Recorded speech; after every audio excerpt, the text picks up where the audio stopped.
Hey, Yeah, Latif. how are you doing? I'm great. How are you doing? Very well, thank you so much. Should I call you a T for Dr. Khan? No, if you call me Dr. Khan, then I will call you Councilman Chef.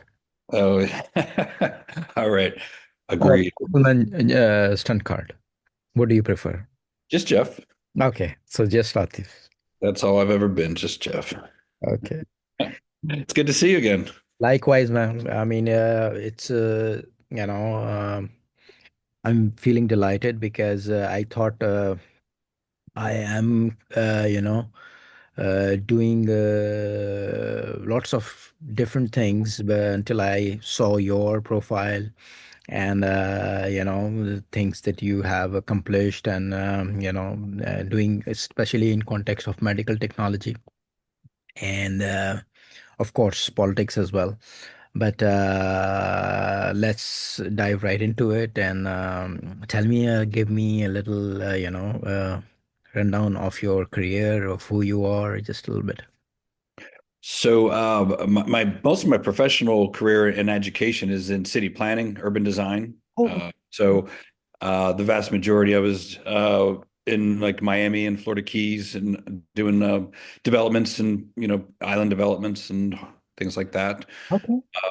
And then I kind of made a switch about 10 years ago into technology. Um, NuRelm is a parent company. It's 26 years old.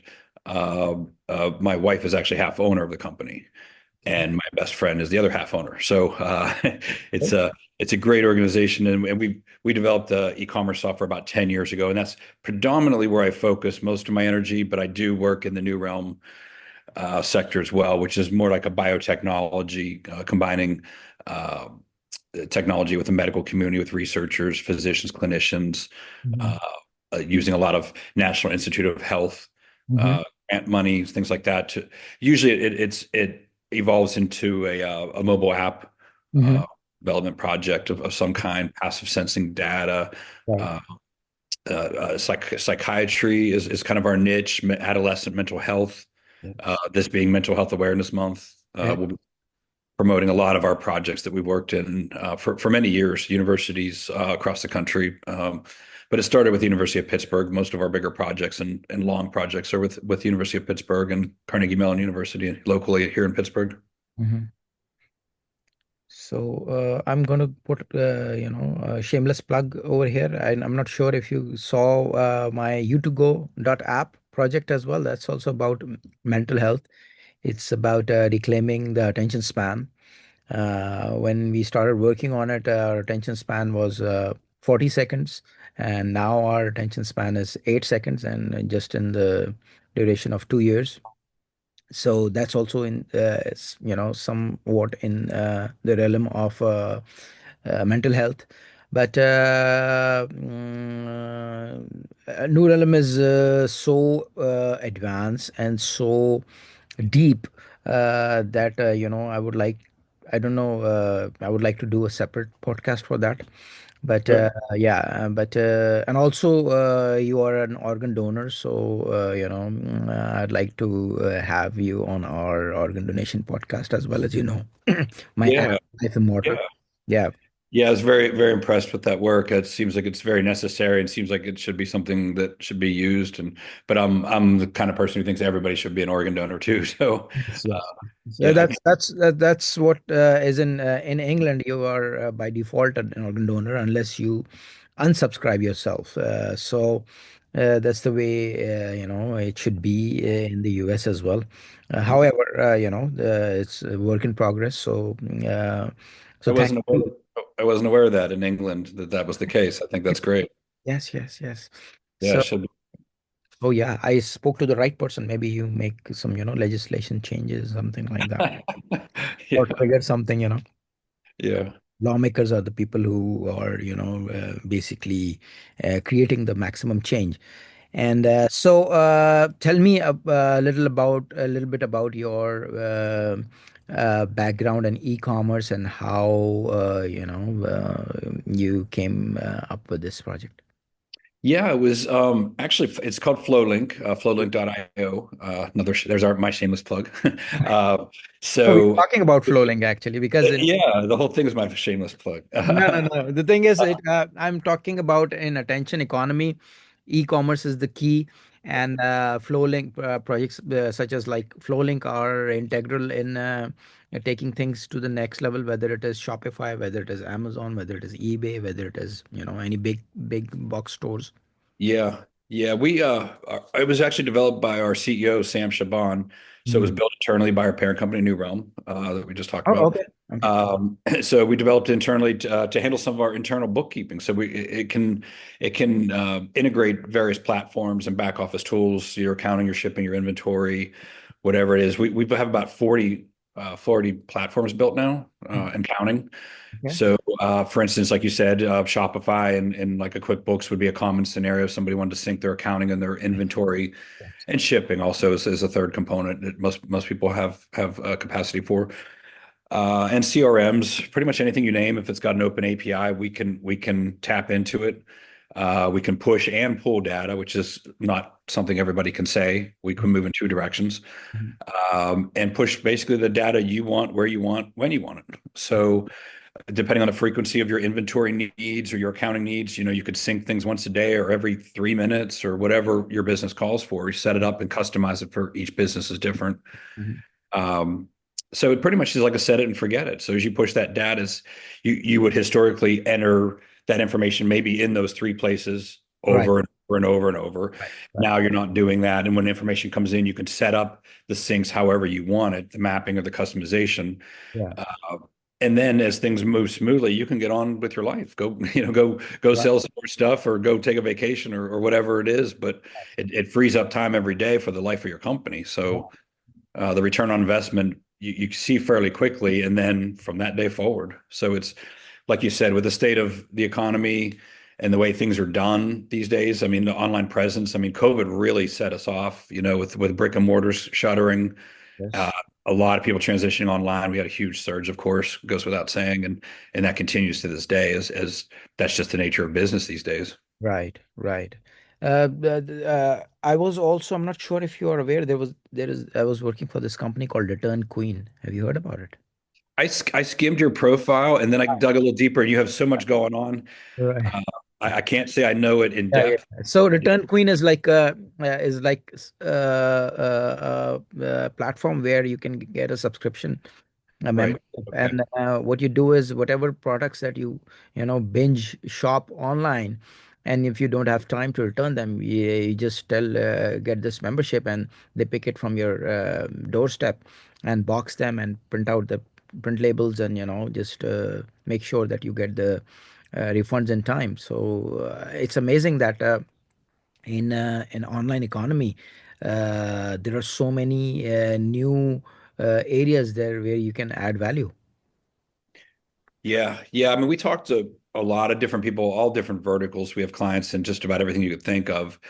And then a different scale of business, you have, but usually someone going from a small to a medium or medium to large is where they need us. If they're getting over their head, they're spending their weekends doing their QuickBooks or their accounting in Yeah. the evenings, or they're just taking a lot of time. And Yes. oftentimes when I'm talking with people older like myself, who maybe have always done things a certain way, and that's the way they were taught, and that's the way they've been doing it, and that's the way their dad did it, and whatever, they Okay. don't are often they're harder to receive that, like, hey, let's make this change, because guess what, all your competition's doing it, Mhm. and now they're lapping you. That's So oftentimes, depending on the demographic of the person I'm speaking with, yes. it's either a really easy sell, yes, this, I need this, I should have done this 2 years ago, or I don't like change, and this is a hard sell. Yeah.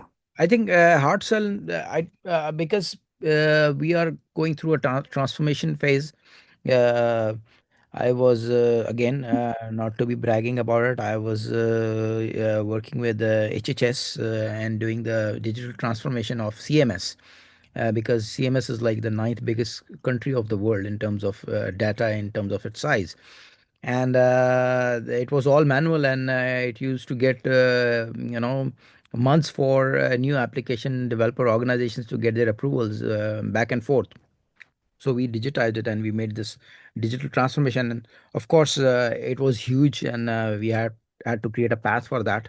But it again, we were pushed into that territory. It was based on Joe Biden's executive order on zero trust cybersecurity, because there was so much attacks and intrusion attempts all the time. It's still going on from adversaries. But what I'm trying to say is that it was the need of time, and I think Flowlink is also a similar situation, because if not now, then when? Right, right. Yeah, I mean, when you start thinking of like the time you save, it's almost like you used to go to the bank. You get your paycheck right on Friday, and then you drive to the bank, and you everyone goes and spends that 30 minutes or whatever and deposits their check. And now if the few times I have to go into the bank, I think, oh, I can't believe the time I'm wasting. Yes, Get that's right. parking and getting walking in there, waiting in line, That is right. and just second nature now to take a picture with my phone, click, and it's there before I could get my car keys. Right.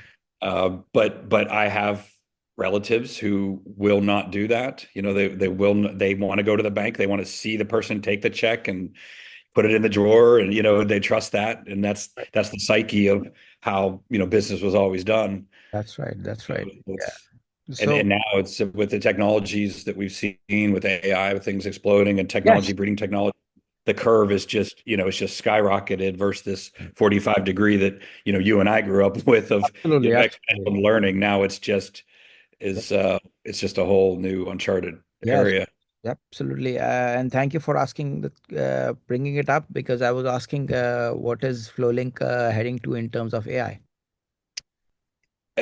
We just had a meeting on that. Yeah, it's Nice. everyone's looking at each other saying, what are Yeah. we going to do with it? Yeah. Not a whole lot yet. I mean, as the company, as both companies go, we use it for various things, background content coding, things like that, but not in a forward-facing like a chat AI or anything like that yet. Mhm. Uh, with the NuRelm work, it's a lot of HIPAA compliant type issues. Oh, okay. It's probably the last area that's going to get knee deep in AI because of the repercussions of bad advice, which we know Right. we can get from AI Right. versus a physician who can be held responsible. Right. But back to Flowlink, we're looking at it maybe for some automation on some shipping projects we're working on. It's really early stages. We're kind of brainstorming, to be honest.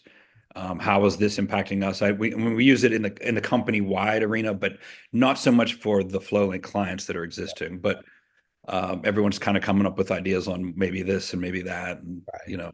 Right, right. Because yeah, yeah, I agree with you, because if I was speaking to this Polish visionary, so to say, tech visionary, Anna, and we were discussing the same that, and I actually wrote a book again, shameless brag, about automation, and I think AI is a sophisticated or exaggerated form of automation. yeah, I mean it's many things, Yeah. and that's just what we know so Yeah, far. I mean, especially in context of e-commerce, and also maybe I can trigger some idea that your users can also look through their transactions, and other things back and forth, like you mentioned, because basically it adds a value in the administrative process of all these inventories and transactions. So maybe they can deploy and ask like a chat box or someone that, I'm looking for this payment that I've done. Can you tell me who was the merchant and blah blah blah, and then this is the invoice numbers, something like that. Yeah, that was one idea that we were spitballing, but nothing's gone off the ground yet. But this year probably we'll be coming up with some ideas. That's right. That's right. So, tell me, do you have is it like a B2B or B2C, or what is Uh, the primary B2B, go-to-market? yeah, B2B. B2B? Ah, okay. So, any big companies on board? I mean, most of our companies are medium sized. I mean, large companies may have a need for this if they do it internally. We have a lot of mom and pops that have grown. Okay. Let's see, recent clients like Gunner Optical, I think Okay. is a big one. They were on Shark Tank. Okay. Um, Knock Around. We have a lot of vision products, eyeglass products, a lot of retail, fashion retail, wine, Hmm. for some reason, a lot of wine clients, Right. Right. wine distributors. Right. There's really, it's funny. It's a good question because people ask me like, well, who's your client? I'm like, it's a little bit of everyone. It's Everyone kind can. of a Yeah. smattering. Yeah, we have niches that where we like shoes as like fashion retail with shoes, a lot of shoe companies. Um, so yeah, I mean, there's no one huge client that we Right. have Right.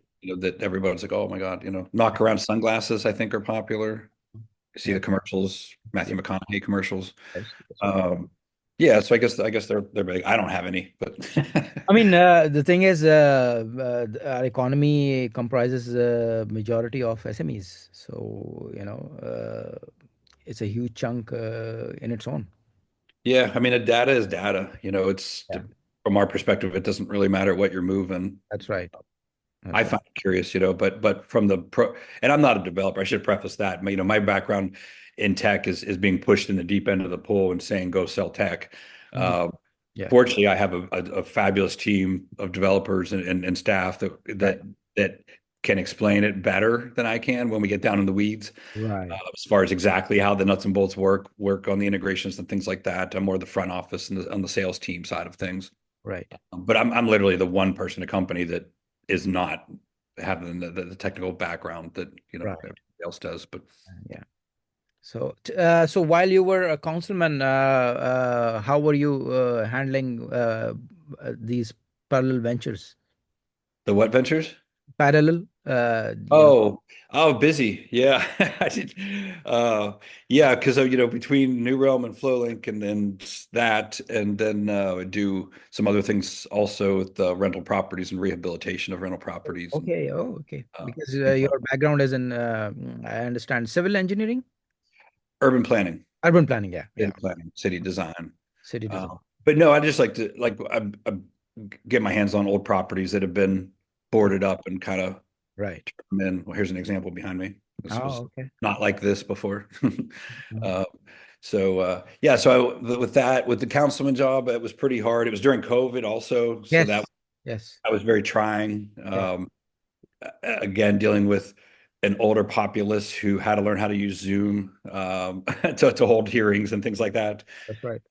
Changing the laws to allow things to be passed via electronic device versus in person. Right. So there was a lot of groundbreaking, and we had to do it on the fly too. It was like we need to have this meeting, we need to pass this budget, but we can't show up in the same room together. How are we going to do Right. this? You That is. know, Yeah. Yeah. so we kind of rewrote some rules Yeah. along the way Yes. to keep things moving. But That's right. yeah, it's a lot of moving parts, running a town. So it was exciting though. It was good. I'm just coming out of the fog of all that, but Yes. Yes. Yeah.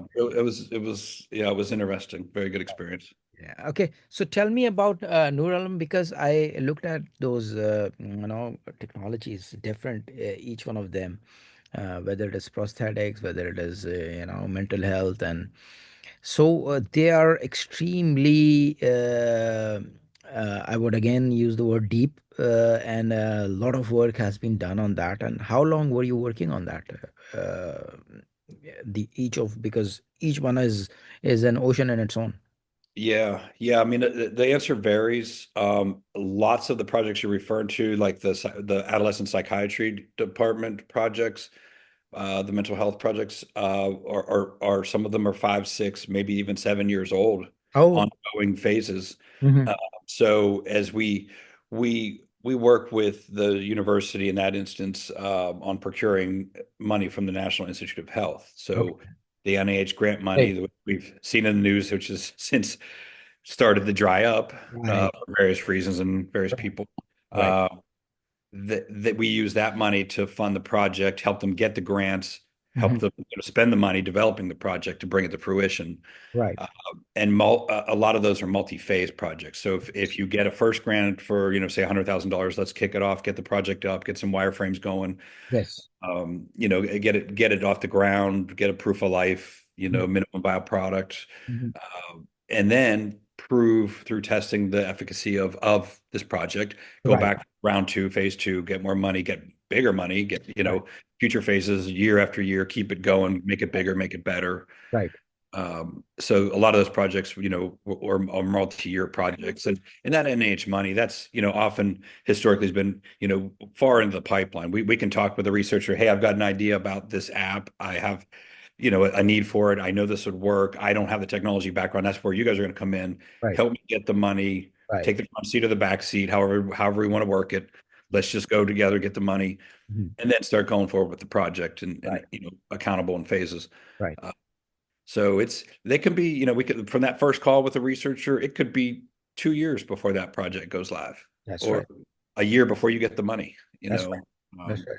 and that's my answer to that is going to elongate as this current administration proceeds Yes. because of the decision making and the Right, lack of right, decision making right, right. so yeah, apparently science is the new enemy of today.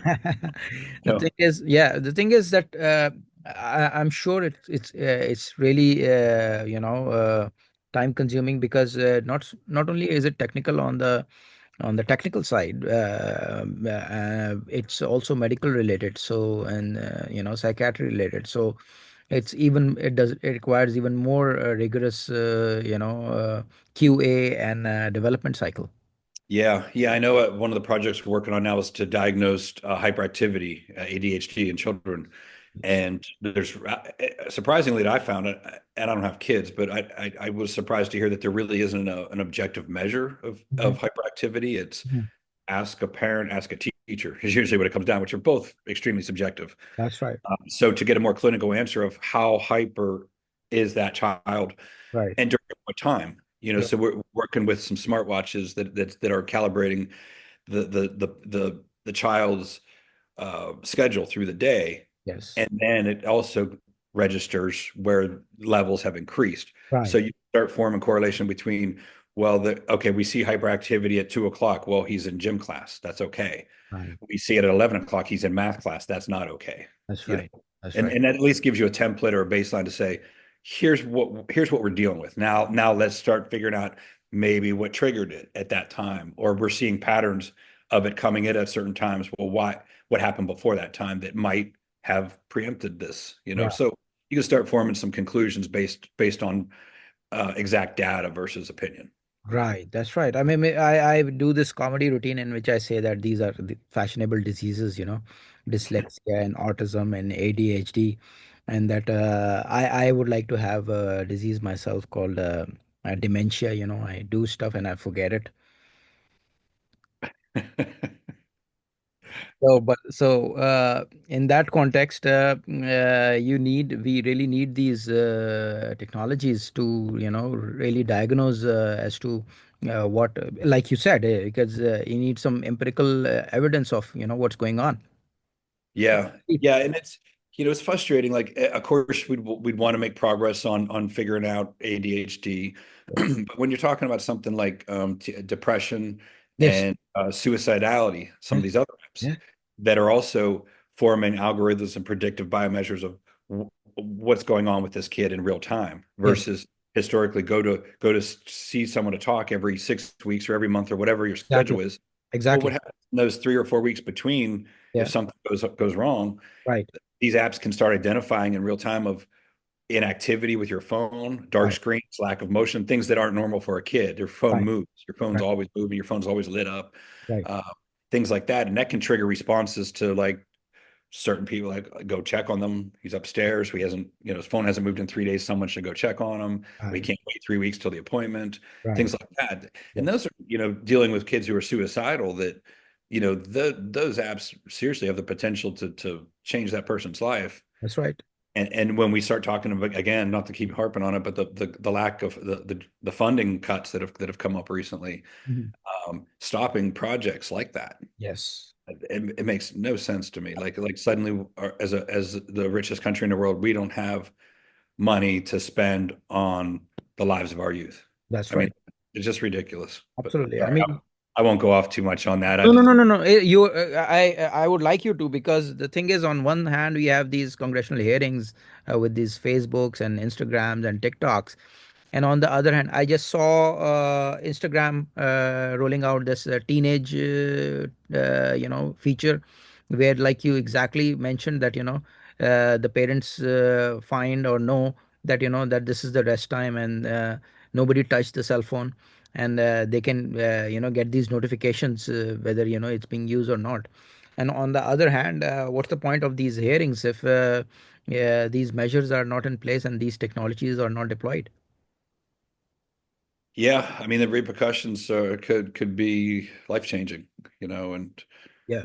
it's just gets frustrating. Hopefully things will get fixed as fast as they got broken, but Right, right.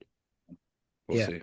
yeah. So, what about, I mean, because some of these, I mean, of course, they're durable and they'll be in use and in need for a long time to come. But some of these tech, for example, that app which shows about e-cigarettes, and teenagers, that we needed yesterday.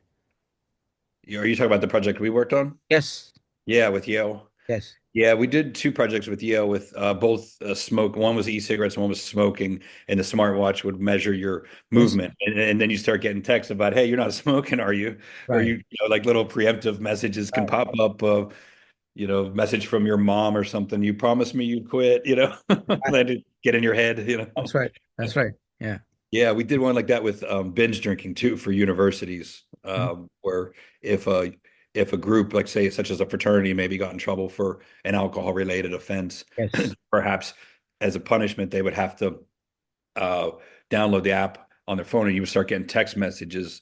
Yes. So, like Friday, instead of right now, the college kids are thinking, "Oh, I'm going to go to the bar after class. It's Friday happy hour." You'd Mhm. start getting text messages about like, go to the gym instead, or you're not planning on drinking, That's or right. how many drinks are you going to have, and you have to enter. Okay, I'm going to have 3 drinks tonight, and Yes. then later that night it'll ask like, "Okay, you're already on your third, right? It's time to go home," and just Right. keep reminding again, get in your head about Right. maybe this is not the path you want to take tonight. That's right. That's right. So I think these projects have you. I mean, I think with the health apps and all these smartwatches, I think private sector would have a lot of interest in that as well. Yeah, I mean, oftentimes the ultimate goal would be commercialization, Yes. through like what we'll call like kind of an R&D stage with the Right. university and clinical studies and trials and passive sensing, data collection, things like that, just to get to where we think, okay, this works, or this made a difference in the following ways. So Right. this is good. Right. So you ultimately think, like an insurance company, for instance, Yeah. UPMC is the big one Great around here. example. Yeah. Yeah. Um, a lot of the things we talk about are if they're not life saving, they're life improving at Right. least. Right. So that always has a ramification when it comes to insurance and Yes. Yes. those life decisions. Absolutely. Yeah. Did Yeah. you wind up in the ER this Saturday? Yeah. Why? What happened? What did you Right. do to get to that point? Right. Let's not do that again. Yes. Yes. Yes. Yeah, I find it interesting. We work mostly with apps, at least recently. That's kind of our niche, but we have worked with some hardware with the University of Pittsburgh Human Engineering Lab. Mhm. So we worked with like we built a pair of smart glasses. We worked with a couple other with Carnegie Mellon and some other people in conjunction with that human engineering lab, and the glasses are used for people who are learning to use prosthetic limbs again. So if you're on the the, Yes. the treadmill and doing your PT and learning, you've got your therapist and the glasses as you're walking will measure, your Also gait, the your workouts. steps, and your posture and everything. And then immediately at the end of your workout, it downloads good steps versus bad, and you learn, okay, well, you're favoring your left knee. Right. So your very next workout, you can improve Mhm. exponentially. Yes. Is someone telling you, well, I think this, or I saw that, or maybe they weren't watching. Well, you're Right. at every single step is calibrated where you can say, okay, I 80% of my steps were good. Here's where I need to improve. Mhm. Um, so that was interesting. And then we worked with them also on a like a Fitbit for wheelchairs Oh, that on pushes instead of steps, right? So again, with the insurance, even with somebody who's counting steps or being health conscious, it's mhm. much harder in a wheelchair, right? You don't have the all the ability to do what somebody else might be able to do. Right. You can do pushes, so a push is not the same as a step, right? You're going uphill, Yeah. you're going sideways, whatever. Yeah. Uh, and it measures the tension and turns and things like that. So you can still have a workout in your Right. wheelchair. Right. So, I mean, the Apples and the Googles and the Microsofts and Amazons of the world would definitely be interested in these projects. Yeah, I mean, oftentimes, the person or the university who procures the money obviously owns the IP Yes. Yes. and product. Yeah. Um, there's ways that we can be involved with that, in the future. A lot of them, like the insurance companies, they want a lot of trials. It's not oh, okay, here's 40 case studies Yeah. and it worked, Yep. sign me up. Yep. It's a lot more time consuming and involved than that. Yeah. So the process, I mean, from beginning to end, the whole process is pretty long and arduous and Yes, it is. lots Yeah. of curves and hurdles and unknowns and That's right. plans change. So they can take any number of courses, but yeah, a lot of them I think would be destined for commercialization. Yeah, because Mark Zuckerberg, as you might know, that is also he's also investing a lot in health, and especially he wants to generate or develop technology where you can see through the human body as to what's going on, Yeah. yeah, all the diseases and all the you know deformities or the chances of a cancer or tumor and things like that. Yeah, that the Chan Zuckerberg initiative. Yes, that's right. Yeah. Yeah, the the guy, I don't know his title, is Mark Melandro is his name. He's from Pittsburgh. I used to go to networking events with him. He's now in charge of pretty much, well, the way he said it when he said, "Oh, I'm going to California. I'm sorry, I'm leaving Pittsburgh." He Hmm. explained what he was doing. I had never even heard of the Chan. This was years ago, and had never even heard of that initiative. Hmm. And I said, "Well, what are you going to be doing?" He goes, My job is basically to figure out how to spend $1 billion of Mark Zuckerberg's money." Yeah, that's right. That Yeah. was his job. Yeah, So absolutely. yeah, that's worth a trip to California, I guess. Yeah. I mean, we have this Mark Zuckerberg wing in Northwell over here, LIJ, Long Island Jewish Hospital, and yeah, I mean the strides that he's making in health, and the vision he has, it's gonna revolutionize the entire way, Yeah. how it's gonna be the biggest leap, I think.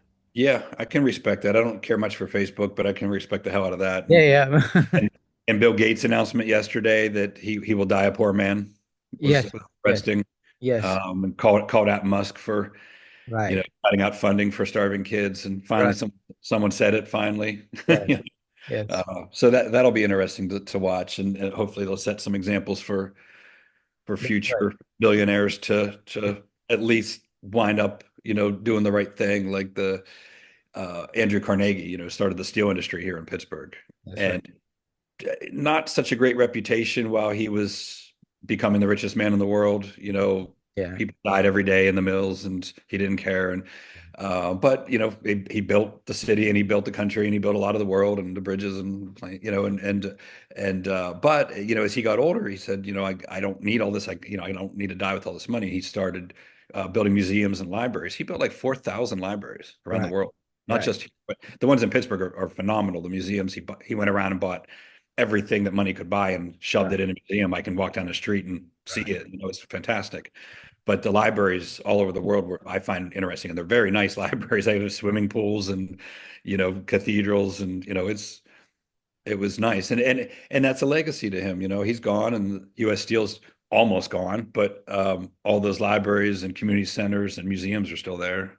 I mean, US Steel is still there in our infrastructure. That's why and it's I not mean, made on imported steel.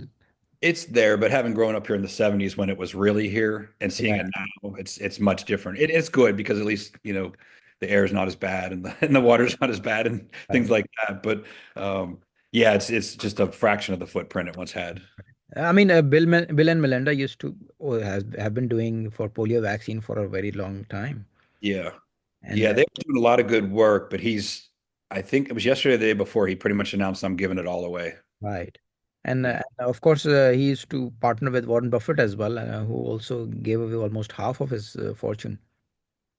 Yeah. And even then, when he was partnering with Warren, he had like 40%, 40 billions or something like that back when they partnered together. So he's been doing it for a long time.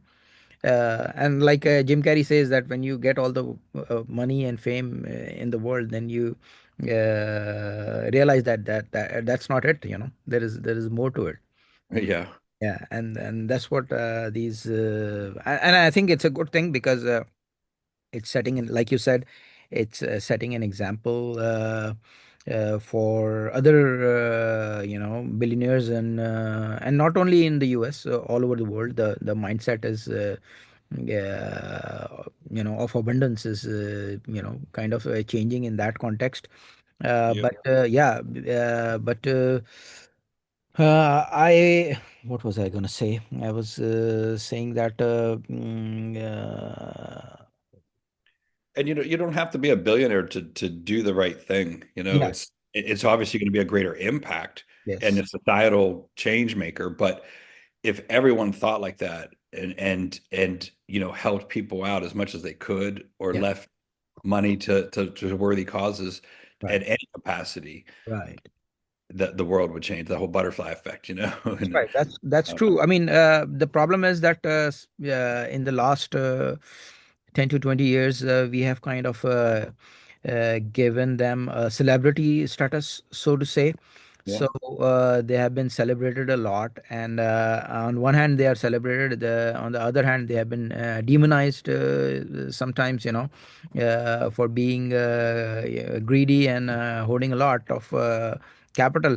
But coming back to your point, in many third world countries or developing countries, so to say, people don't even realize that these issues are there. Of like, even there is a mild or low Down syndrome, they just keep on pushing the kid to learn the regular way, and then they go through the entire societal process, suffering the same.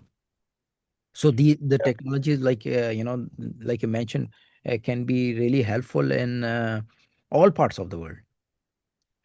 True, true. Yeah, and it's all relevant too. And you look at getting back to the money, it's like I spent a lot of time backpacking through Central America and Haiti and places that were very poor.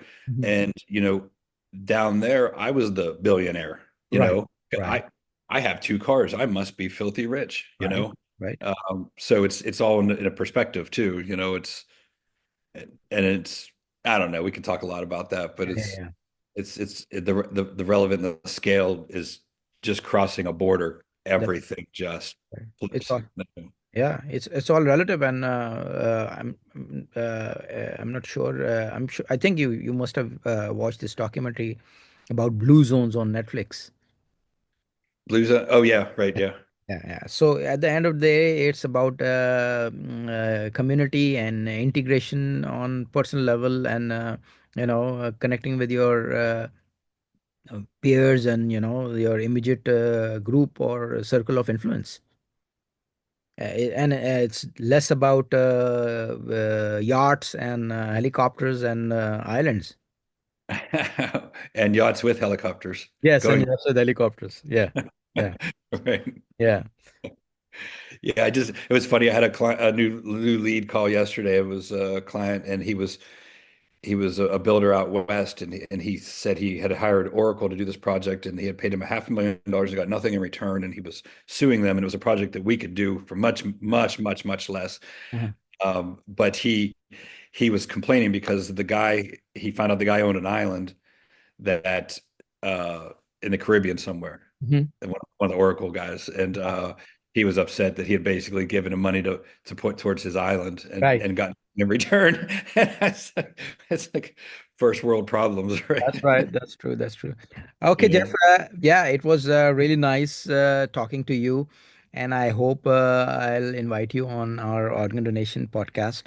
And then Yeah, I think I'd like to have a series of podcasts regarding those technologies that you are developing, and if you are, yeah, I'd love to know more because we all need to know more, And it's not only about the technology, it's about the paradigm shift as well. Yeah, thank you for having me. I'd love to come back, or I could bring our CEO in, who's Oh, that would be great. has a lot more depth of knowledge in the development of those projects and Sure. the trajectory that we're headed.